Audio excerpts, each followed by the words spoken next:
What's the good word, y'all? Welcome to the New York Jets Syndicate channel. It's your boy DKB here, and April 17th started the official off-season for our players returning back to Florham Park, getting things going. It's the beginning 2-week session, so we're really just running through rehab, going through conditioning for the most part, but there are a few players that we wanted to kind of be aware of the comings and goings, and seeing what kind of updates we have, right? So guys that will be affecting not only the right now, but potentially the future long term for us.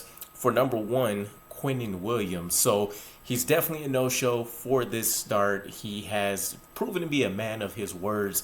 He mentioned if he didn't get a contract extension before these voluntary activities started, that he will not be showing up, to support the rest of his teammates, etc. So no big surprises there, but this feels different from, holdouts like the Darrelle Revis days, Muhammad Wilkerson, Sheldon Richardson, all of those different kind of players. Quinnen Williams has pretty much done everything right. The only small blemish was some kind of firearm issue that he had, I think, coming or leaving from an airport.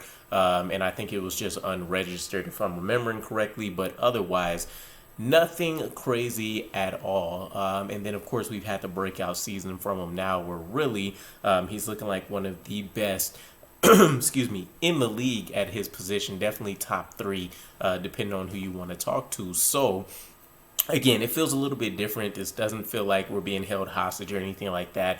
I think this is just an unclassic case, go figure, of the New York Jets kind of being, let's say, 80% focused on this Aaron Rodgers situation, trying to get that secured. The other 20% is being split up between last-minute free agency additions, trying to prep for the draft, and of course, Quinnen Williams and his contract kind of being at the forefront of taking up that 20%.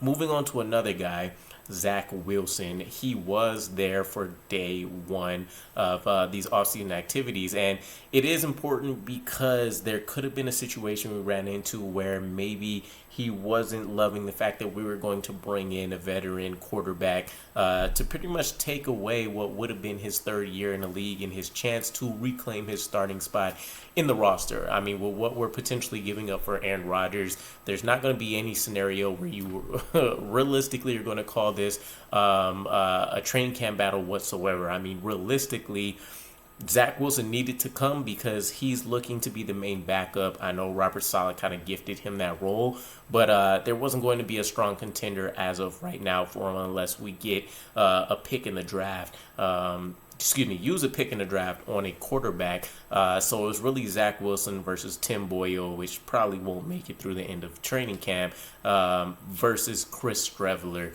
And that could be a storyline that heats up a lot more. Chris Streveler has been more effective within this offense, not only during the preseason, but during the regular season game when he took over for him as well. So that could be a true threat for Zach Wilson, but he's there.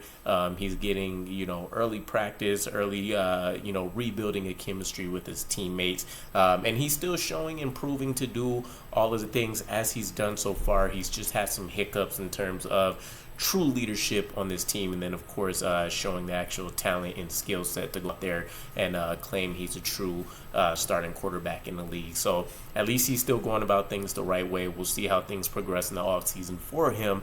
And then finally, we did get an appearance from Breece Hall, which was great. There's no noticeable limp. There's nothing crazy going on. So the word great and awesome in his recovery has been thrown out there quite a bit by Joe Douglas, by Robert Saleh. We've seen Breece Hall posting videos on his own of workouts, probably farther ahead than what I think a lot of us would have recently expected. So maybe he's closer to an Adrian Peterson in terms of being able to hit the field rather than a guy like Saquon Barkley, which would be music to our ears. Maybe it saves us a draft pick from having to find somebody to kind of save him some time earlier on. Maybe he hits the ground running. But keep in mind the plan with Breece Hall is still that they don't really want to utilize him in practices necessarily. They don't want to put him into any preseason games.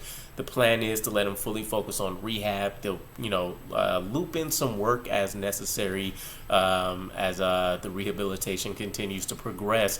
But ultimately, they're just going to get him into shape for week 1. If the plan changes at all, I'll be a little bit surprised there. But there really hasn't been any other news. Obviously, again, it's just the first 2 weeks, so this is really just going to be rehabilitation, weightlifting, and conditioning. So there shouldn't be anything crazy.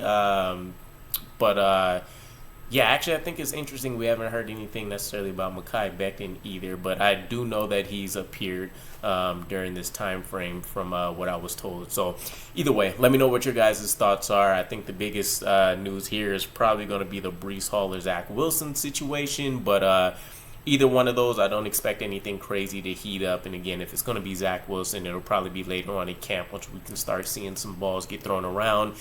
And we get all the reporters and, of course, us as fans that are keeping tabs of everything and seeing how Zach Wilson versus some of these other guys do. But appreciate you guys watching. I'll catch you again. Peace.